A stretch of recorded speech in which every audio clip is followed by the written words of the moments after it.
wastahili kusifiwa na kutukuzwa milele. Tumsifu Yesu Kristo. Karibu ndugu msikilizaji na mfuatiliaji wa Oratorio Kanosa Media katika tafakari ya neno la Mungu, ikiwa leo tunaadhimisha Dominika ya Utatu Mtakatifu, siku ambayo kanisa linatafakari fumbo kuu la imani yetu, Mungu mmoja katika nafsi tatu, yani Baba, Mwana na Roho Mtakatifu. Ingawa fumbo hili linasaidia kile mwanadamu kulielewa kikamilifu, tunalitambua kupitia upendo wa Mungu unaojifunua katika historia ya wokovu wetu. Baba anatupenda, Mwana anatukomboa na Roho Mtakatifu anatuongoza kila siku. Katika tafakari ya leo tutaangalia maana ya Utatu Mtakatifu katika maisha yetu, jinsi Mungu anavyofanya kazi ndani yetu na namna ya kuishi katika upendo na umoja wa ushirikiano kama watoto wa Mungu.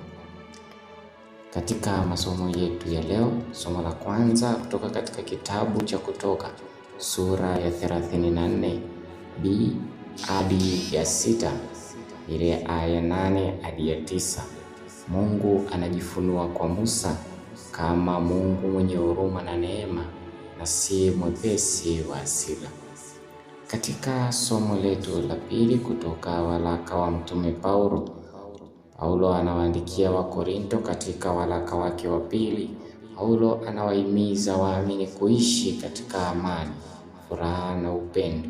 Anamalizia kwa baraka maarufu: neema ya Bwana wetu Yesu Kristo na upendo wa Mungu na ushirika wa Roho Mtakatifu viwe nanyi. Katika somo la Injili mwinjili Yohana sura ya 3 aya 16 hadi ya 18, kwa maana jinsi Mungu aliupenda ulimwengu, Mungu anamtoa mwana wake kwa ajili ya wokovu wa wanadamu. Utatu Mtakatifu ni fumbo la upendo wa Mungu kwa wanadamu. Karibu tutafakari pamoja hadi mwisho, na tafakari hii imeandaliwa na kuletwa kwenu na Padri Peter Kafumu wa shirika la Wafransiskani wa Kapuchini. Ndugu zangu wapendwa, tumsifu Yesu Kristo. Basi ninayo furaha kubwa kabisa kualika siku ya leo katika tafakari yetu ya neno la Mungu. Leo ninapokuletea tafakari ya sherehe ya Utatu Mtakatifu. Na ujumbe wetu ambao nataka kutembea nao katika tafakari hii siku ya leo ya Utatu Mtakatifu, sherehe kubwa kabisa, ujumbe unasema umoja pasipo mashindano. Umoja pasipo mashindano. Kuna wakati fulani Askofu Fulton Sheen alikuwa anajaribu kumwelezea mtu maana ya Utatu Mtakatifu. Kwa hiyo alitumia mifano mingi sana. Baada ya kumaliza, yule mtu akasema, "Baba Askofu, unajua mwanzoni ulisema kwamba Utatu Mtakatifu ni fumbo, lakini umelifanya liwe rahisi sana na sasa sio fumbo tena." Askofu Sheen akamjibu akamwambia, "Kama nimelifanya lieleweke, basi sijalielewa vizuri." Akamwambia, "Kama nimelifanya ili fumbo lieleweke, basi sijalielewa vizuri." Ndugu zangu wapendwa, ninachotaka kusema ni hiki, kwamba Utatu Mtakatifu ni fumbo. Ni fumbo. Utatu Mtakatifu ni fumbo. Fumbo hili ndugu zangu sio kitu ambacho kinaweza kueleweka kirahisi au kuwekwa kirahisi ndani ya akili zetu ambazo ni ndogo. Akili ya mwanadamu ni ndogo, haiwezi kulielewa kwa urahisi hili fumbo. Kwa hiyo huwezi kuliweka hili fumbo ndani ya akili ya mwanadamu, akili ya mwanadamu ikalielewa hapo hapo. Kwa nini? Kwa sababu Mungu ni mkubwa sana kuliko mawazo yetu. Mungu ni mkubwa sana kuliko maneno yetu. Na unajua Mungu ni wa milele kuliko akili yetu ya kibinadamu. Lakini ndugu zangu, pamoja na kuwa fumbo, Utatu Mtakatifu sio fumbo sio fumbo la kutukatisha tamaa. Wala Utatu Mtakatifu sio fumbo la kutuchanganya, wala sio fumbo la kutuogopesha. Lakini ni fumbo la pekee sana kwa sababu ni fumbo la kutuokoa. Utatu Mtakatifu ni fumbo la upendo wa Mungu. Ni Mungu anayefungua moyo wake kwetu na kutuambia, mimi ni upendo. Sasa unajua kuna jambo ambalo tunalifanya karibu kila siku, na mara nyingi tunalifanya hata kwa haraka sana bila hata kufikiri maana yake. Kwa mfano, tunapoamka asubuhi mara nyingi tunajibariki kwa jina la Baba, kwa jina la Mwana na kwa jina la Roho Mtakatifu. Tunajibariki. Tunapoanza sala zetu, tunaanza na hiyo ishara ya msalaba. Tunapoingia kanisani, tunaingia kwa ishara hiyo. Tunajibariki na maji ya baraka. Mtu anafanya ishara ya msalaba. Au tukimaliza sala tunamaliza kwa ishara ya msalaba. Sisi sote tulibatizwa kwa ishara hiyo. Na hata siku moja tutakapokufa itawekwa ishara ya msalaba kwenye makaburi yetu. Mtoto mdogo wakati mwingine hata kabla hajajua kusoma anafundishwa kwanza namna ya kufanya ishara ya msalaba. Au hata mgonjwa akiwa kitandani kwa mfano anajibariki kwa ishara ya msalaba. Mkristo akiwa katika hatari yoyote anakimbilia ishara ya msalaba. Kwa nini? Kwa sababu ishara ya msalaba sio alama ya kawaida, lakini ni muhtasari mzima wa imani yetu ya Kikristo. Nakumbuka Askofu Fulton Sheen aliwahi kuzungumza akasema, tunapojibariki kwa jina la Baba na la Mwana na la Roho Mtakatifu, tunafanya pia ishara ya msalaba, na ndani ya ishara hiyo kuna siri kubwa kabisa ya imani yetu. Na hiyo siri ni ipi? Ni Utatu Mtakatifu. Kwa hiyo tunapoweka mikono kwenye paji la uso tunamtaja Baba. Tunaposhusha kifuani tunamtaja Mwana aliyeshuka duniani kwa ajili ya wokovu wetu. Tunapogusa mabega yetu tunamtaja Roho Mtakatifu. Roho Mtakatifu ambaye anatuimarisha, Roho Mtakatifu ambaye anatutakasa. Na hapo ndipo tunafanya ishara ya msalaba, ishara ya upendo mkubwa wa Mungu kwa mwanadamu. Ndio maana yake. Ndugu zangu, unajua Ukristo wetu unasimama juu ya hili fumbo la Utatu Mtakatifu, kwamba fumbo la Mungu mmoja katika nafsi tatu: Mungu Baba, Mungu Mwana na Mungu Roho Mtakatifu. Ukristo wetu unasimama hapa. Mnakumbuka Yesu mwenyewe kabla hajapaa mbinguni, kwenye ile Mathayo sura ya 28 aliwaambia wanafunzi wake, enendeni mkawafanye mataifa yote kuwa wanafunzi wangu, mkiwabatiza, naomba tufuatane hapo, mkiwabatiza kwa jina la Baba na la Mwana na la Roho Mtakatifu. Yesu hakusema mkiwabatiza kwa majina ya Baba na Mwana na Roho Mtakatifu. Hapana. Alisema mkiwabatiza kwa jina na sio majina. Kwa nini? Kwa sababu Mungu sio miungu watatu, ni Mungu mmoja. Lakini ndani ya huo umoja kuna nafsi tatu za milele. Ndugu zangu, hii ni siri ambayo akili ya mwanadamu kwa kweli haiwezi kuielewa kwa haraka, kwa sababu hakuna mwanafalsafa aliyeigundua, wala hakuna mwanadamu aliyebuni ili fumbo la Utatu Mtakatifu. Hakuna. Ni Mungu mwenyewe ambaye alifungua moyo wake akajifunua kwetu. Na ukweli ni huu ndugu zangu, kama Mungu asingejifunua, ngoja nirudie, sikiliza hii. Kama Mungu asingejifunua, tusingeweza kamwe kujua kwamba ndani ya Mungu kuna upendo wa milele kati ya Baba na Mwana na Roho Mtakatifu. Kama asingejifunua, tusingejua. Kwa hiyo leo kanisa halisherehekei tu fundisho hili gumu la kiteolojia, hapana. Lakini kanisa linatualika kuingia ndani kabisa ya maisha ya Mungu mwenyewe. Kanisa linatuonyesha kwamba Mungu wetu ni Mungu wa uhusiano, Mungu wa upendo, Mungu wa umoja mkamilifu usiogawanyika kamwe. Sasa leo nataka kuzungumza mambo matatu ya muhimu sana kuhusu fumbo hili la Utatu Mtakatifu, na ni mazito kweli. Naomba tufuatane taratibu.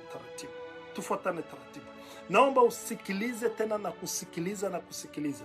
Mtumie mwenzako aelewe. Naomba mtumie rafiki yako, mtumie ndugu yako. Naomba kila mtu asikilize vizuri. Jambo la kwanza, Utatu Mtakatifu ndugu zangu unatufundisha kwamba Mungu ni umoja mkamilifu. Ngoja nirudie. Utatu Mtakatifu unatufundisha kwamba Mungu ni umoja mkamilifu. Ndugu zangu, katika dunia ya leo tunaona kuna migawanyiko mingi sana. Karibu kila mahali kuna migawanyiko. Familia zimegawanyika. Unakuta ndoa nyingi leo hii zinagawanyika, zinavunjika. Ndugu wengi, unakuta ndugu hata wa damu hawasalimiani. Marafiki waliokuwa karibu sana leo hawako kama walivyokuwa mwanzo. Ghafla unaona wanageuka kuwa maadui. Hawezi kuzungumza tena. Tunasikia mataifa huko yanapigana vita, mataifa makubwa na madogo. Watu wanagawanyika kila siku kwa sababu ya siasa. Watu wanagawanyika kwa sababu ya rangi. Watu wanagawanyika kwa sababu ya makabila. Watu wengine wanagawanyika kwa sababu ya fedha, kwa sababu ya dini. Watu wanagawanyika. Sasa ni wazi katika migawanyiko hii ndugu zangu inaliumiza na kanisa pia. Unajua kanisa linaumia kwa sababu ya hii migawanyiko. Linaumia kwa sababu hii migawanyiko inaleta fitina, hii migawanyiko inaleta wivu, inaleta kukosekana kwa upendo. Ndugu zangu, leo Utatu Mtakatifu unatukumbusha kwamba ndani ya Mungu hakuna mgawanyiko. Ndani ya Mungu hakuna mgawanyiko. Kuna Baba, kuna Mwana, kuna Roho Mtakatifu. Hawa sio miungu watatu, lakini ni Mungu mmoja. Na hii ndio siri ya imani yetu ndugu zangu. Ni siri ya imani yetu. Askofu Fulton Sheen aliwahi kusema, leo nitamtumia Fulton Sheen sana. Askofu Fulton Sheen aliwahi kusema, hii nafsi, tunaposema nafsi, hii nafsi au hili neno nafsi katika Utatu sio kama mtu wa kawaida mwenye mikono na miguu, lakini hii nafsi ni uhusiano wa upendo. Ngoja nirudie. Hii nafsi, tunaposema nafsi tatu, hii nafsi ni uhusiano wa upendo. Si watu watatu wenye mikono na miguu, hapana. Ni ule uhusiano wa upendo, kwamba Baba anampenda Mwana, Mwana anampenda Baba, na Roho Mtakatifu ni kifungo cha huo upendo wa milele, ni kiunganishi cha huo upendo. Hivyo basi Mungu anakuwa ni Mungu wa familia ya upendo. Mungu ni familia ya upendo. Unajua, kabla hata dunia haijaumbwa, au kabla malaika hawajaumbwa, au kabla mwanadamu hajaumbwa, upendo tayari ulikuwepo ndani ya Mungu. Upendo tayari ulikuwepo. Ninasema upendo ulikuwepo kwa sababu Mungu mwenyewe ni upendo na Mungu alikuwepo. Ndio maana mtu anapoishi bila upendo leo, anapoishi bila upendo au asipopendwa, anakuwa mbali sana na Mungu. Mtu akiishi bila upendo anakuwa mbali sana na Mungu. Ndio maana ndugu zangu, leo tunasikia katika dunia hii watu ambao wanataka, leo hii tunaishi kwenye dunia ambayo watu wanataka kuwa sahihi kuliko kuwa na amani. Ngoja nirudie. Tunaishi kwenye dunia ambayo watu wanataka kuwa sahihi kuliko kuwa na amani. Kwa mfano, unakuta watu wanataka kushinda mabishano kuliko kuokoa mahusiano. Kuna watu wana miaka mingi hawajaongea na ndugu zao kwa sababu labda ya urithi. Wanataka kushinda. Kuna ndoa nyingi ndugu zangu leo zinakufa, sio kwa sababu hata hakuna pesa, lakini ni kwa sababu hakuna tena unyenyekevu. Hakuna tena kuomba msamaha. Sasa leo Utatu Mtakatifu unatufundisha ndugu zangu kwamba hakuna umoja bila upendo. Hakuna upendo bila kujitoa. Ngoja nirudie. Hakuna umoja bila upendo. Lakini pia hakuna upendo bila kujitoa. Kumbuka, Baba anajitoa kwa Mwana, Mwana anajitoa kwa Baba. Angalia huu upendo ndugu zangu. Baba anajitoa kwa Mwana, Mwana anajitoa kwa Baba, na Roho Mtakatifu anawaunganisha katika upendo mkamilifu. Ndio maana ndugu zangu, shetani anapenda sana kugawa watu, kwa sababu kila mgawanyiko unaiharibu ile sura ya Utatu Mtakatifu ndani yetu. Ngoja nirudie, kila mgawanyiko unaiharibu ile sura ya Utatu Mtakatifu ndani yetu. Unajua, ngoja nikwambie, shetani akitaka kuharibu familia haanzi kwa uchawi. Leo nisikilize, shetani kama anataka kuharibu familia yako haanzi kwa uchawi. Anaanza kuondoa mawasiliano, anaanza kuondoa msamaha, anaanza kuondoa ule moyo wa sawa, anavuruga, anaanza kuweka kiburi ndani ya moyo wako au ndani ya moyo wa mwenzako, na polepole unajikuta wale waliokuwa wanaishi nyumba moja kwa furaha, ghafla wanaanza kuwa kama wageni, wanaanza kutokuelewana kwa sababu hamna mawasiliano, hakuna msamaha. Hata tutaishije hatusameane? Leo hii ndugu zangu, kuna watu wanakaa meza moja lakini mioyo yao iko mbali sana.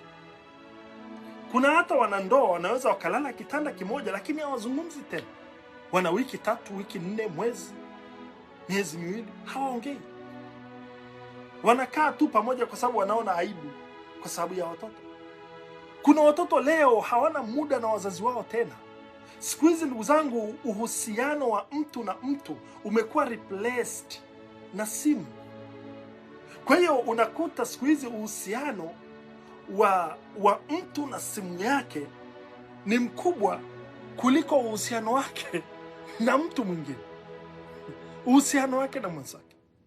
Sasa Utatu Mtakatifu ndugu zangu unatukumbusha kwamba maisha ya kweli, furaha ya kweli, amani ya kweli inapatikana katika umoja wa upendo. Tunapoishi kwa umoja, tunapoishi kwa mapendo, kila familia ya Kikristo inaitwa kuwa taswira ya huu Utatu Mtakatifu. Ngoja nirudie, kila familia ya Kikristo inaitwa kuwa taswira ya huu Utatu Mtakatifu. Mume, mke, watoto wanaitwa kuonyesha duniani ule upendo wa Baba, ule upendo wa Mwana, ule upendo wa Roho Mtakatifu, upendo ambao uko katikati ya hizi nafsi tatu.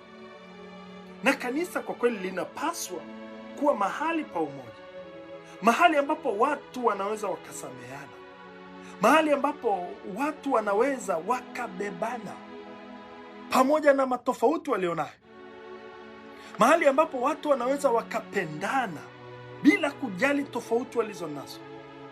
Unajua, ngoja nikwambie hivi, kuwa tofauti au kutofautiana sio tatizo.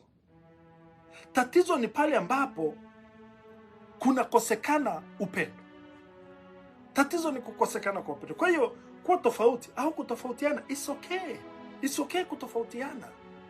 Lakini tatizo ni kukosekana kwa upendo. Kwa hiyo leo ndugu zangu, tunaitwa tujiulize ndani mwetu kwamba je, mimi ni chanzo cha umoja au chanzo cha migawanyiko? Je, maneno yangu yanajenga au yanaharibu? Je, familia yangu inaishi kama taswira ya Utatu Mtakatifu au la? Je, ninaunganisha au ninatawanya? Ninaunganisha watu au natawanya watu? Je, uwepo wangu unaleta amani au unaleta vurugu? Kwa sababu kila Mkristo ndugu zangu anaitwa kuonyesha duniani ule umoja wa Mungu. Na mimi ninafikiri ndugu zangu, ushuhuda mkubwa sana tunaoweza kuutoa hapa duniani, kwenye dunia hii ya leo, si mahubiri mengi, lakini ni kuishi kwa upendo, ni kuishi kwa umoja, ni kuishi kwa msamaha, ni kuishi kwa amani. Kwa hilo ni jambo la kwanza. Jambo la pili ndugu zangu, ndani ya nafsi tatu za Mungu hakuna ushindani. Ndani ya nafsi tatu hizi za Mungu, Mungu Baba, Mungu Mwana na Mungu Roho Mtakatifu, hakuna ushindani. Unajua, moja ya matatizo makubwa sana ya dunia yetu leo ni ile roho ya mashindano. Roho ya mashindano isiyo na mwisho, na hii roho haina mwisho. Watu wanataka kuwa juu. Kuna ile hali watu wanataka kuwa juu kila wakati. Watu wanataka kuwa juu. Huko makazini unakuta kuna wivu. Mtu akipandishwa cheo wengine wanaumia. Mtu akinunua gari zuri wengine wanaanza kumsengenya. Mtu akifanikiwa badala ya kufurahi pamoja naye, tunaanza kumuona kwamba ni adui kwa sababu anafanikiwa.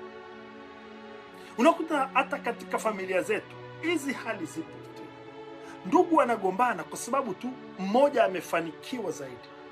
Au kwenye ndoa, kwa mfano, katika ndoa kuna vita vya madaraka kwenye ndoa, kwamba nani ni mkubwa au nani afuate maamuzi ya mwingine. Hiyo ni vita kubwa kwenye ndoa leo. Nani ni mkubwa? Kuna ile hali, kwa hiyo kuna ile hali ya mtu kutaka kuwa zaidi ya mwingine. Mimi niwe mbele. Kuna ile hali, mimi niwe mbele, mimi nisifiwe, au mimi ni muhimu kuliko mwingine. Kuna hiyo hali. Sasa leo Utatu Mtakatifu, tukitazama Utatu Mtakatifu, tunajifunza kitu cha pekee sana ndugu zangu, kwamba Baba sio Mwana, wala Mwana sio Roho Mtakatifu, wala Roho Mtakatifu sio Baba, lakini hakuna anayepambana na mwenzake. Hizi nafsi tatu, hakuna anayepambana na mwenzake. Hakuna wivu ndani ya Mungu, hakuna wivu kwenye hizi nafsi tatu. Hakuna mashindano kwenye hizi nafsi tatu. Hakuna kutafuta sifa kwenye hizi nafsi tatu. Hakuna inayotafuta sifa ya mwingine kuliko mwingine. Hakuna anayesema mimi ni mkubwa kuliko mwingine. Ndani ya Mungu kuna tofauti, lakini utofauti hauharibu umoja wao. Hizi nafsi tatu, Mungu Baba, Mungu Mwana, Mungu Roho Mtakatifu, ziko tofauti, lakini huu tofauti hauharibu ule umoja wao. Askofu Fulton Sheen anatumia mfano mzuri sana wa maji. Tena hii tumesoma pia kwenye chemistry. Waliosoma chemistry wanakumbuka ile formula ya maji, H2O. Unajua haya maji, Askofu Sheen anasema yanaweza kuwa barafu, yanaweza kuwa maji ya kawaida, yanaweza kuwa mvuke. Ni kitu kile kile, lakini kina namna tofauti za uhusiano. Sasa mfano huu ndugu zangu hawezi kueleza kikamilifu ile siri ya Utatu Mtakatifu, lakini unatufundisha jambo la muhimu sana kwenye huu Utatu Mtakatifu, kwamba ndani ya kitu kimoja kunawezekana kuwepo utofauti bila mgawanyiko. Ndani ya kitu kimoja kunawezekana kukawa na utofauti bila mgawanyiko. Vivyo hivyo ndugu zangu, Utatu Mtakatifu unatufundisha kwamba kuwa tofauti sio tatizo. Tatizo ni pale ambapo tunakosa upendo. Tatizo ni pale ambapo tofauti zinapokosa upendo. Kumbuka ndugu zangu, Mungu hakutuumba tufanane kila kitu. Mungu hakutuumba hivyo kwamba tufanane kwenye kila kitu. Ndio maana kuna watu wana kipaji cha kufundisha, wengine kipaji cha kuimba, wengine kipaji cha kuhubiri, wengine vipaji vya kutia moyo, wengine wana vipaji vya kusikiliza tu. Kuna mtu ana kipaji cha kusikiliza tu. Wengine wana vipaji vya kuongoza, wengine ni watulivu, wengine wana moyo duma. Sasa hapo ndipo tatizo linaanza. Tatizo linaanza tunapotaka kuwa kama wengine.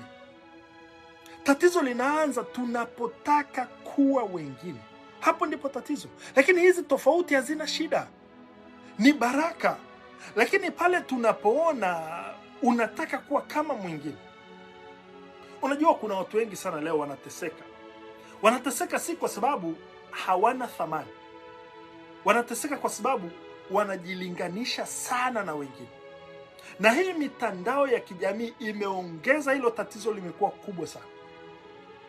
Watu wanaona maisha ya watu wengine kwenye mitandao ya kijamii. Wanaona maisha ya watu wengine, wanaona mafanikio ya watu wengine, wanaona labda ndoa za watu wengine, watu wanaona labda fedha za watu wengine. Halafu wanaanza kujiona wao hawafai. Sasa Utatu Mtakatifu unatufundisha ndugu zangu kwamba huhitaji kuwa mwingine ili uwe wa thamani Bwana. Mungu alikuumba kwa nafsi yako, kwa nafasi yako maalum. Wewe una nafasi maalum kwenye uumbaji wa Mungu. Hakuna mwingine duniani ambaye anaweza kuwa kama wewe. Naomba tufahamu hilo. Na ndio maana Mtume Paulo anazungumza, anasema mwili una viungo vingi sana, lakini ni mwili mmoja. Jicho sio sikio, wala sikio sio mkono, lakini vyote ni vya muhimu. Katika familia ndugu zangu, mume na mke ni tofauti. Mume na mke ni tofauti. Mwanaume anafikiria tofauti na mwanamke anavyofikiria. Watoto unakuta wana tabia tofauti. Hiyo ni kawaida, hatuwezi tukawa sawa. Sasa hatukupewa hizo tofauti ili zituletee vita.